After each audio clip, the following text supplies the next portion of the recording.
Ladies and gents, I'm Papa Smoke, and this is the House of Smoke YouTube channel. Okay, so today's video, as promised, is on Djjab. Djjab themselves are semi-deific beings of great power. Some of them can be quite cooperative and benevolent. However, a large majority of them are actually quite malevolent and violent. Hence the process of procuring one in Haiti being referred to as buying a devil. So they're called buying a devil for a couple of reasons. One, because of how malevolent and violent they are. But two, even though some of them can be quite cooperative, when you do a deal with them, you have to be very specific and very careful with how you are dealing with them. The reason being is they can find loopholes and all sorts of things to do what they want.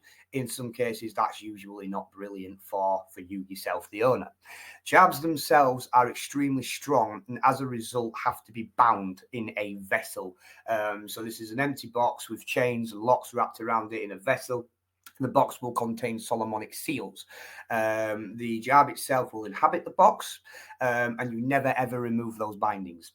For one of two reasons. If you've bought a devil, you don't know whether it's willing or not willing, so whether it's in forced servitude or whether it's in voluntary servitude. So if you open that box and it's in forced servitude, you've just let something out that's going to blame you for its slavery. Yeah, something capable of killing you.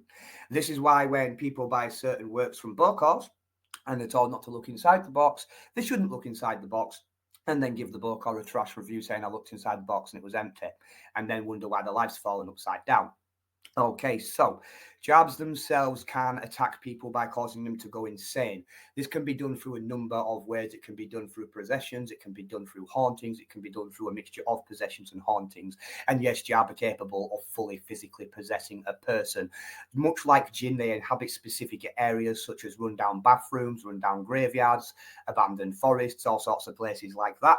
And like Jinn, if you spend too much time in the presence of a Djjab, you can breathe their essence in and start to develop their characteristics and habits. So Jinn turn people insane on Djjab turn people insane on purpose in an attempt to get them to unalive themselves or unalive other people.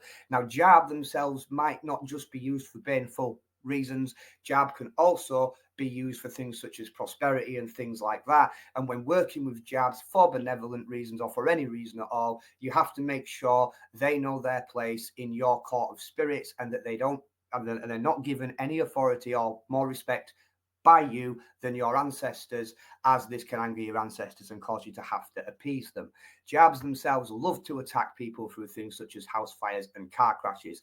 Do not mess around with these spirits unless you are trained. They are very dangerous. See you later, people.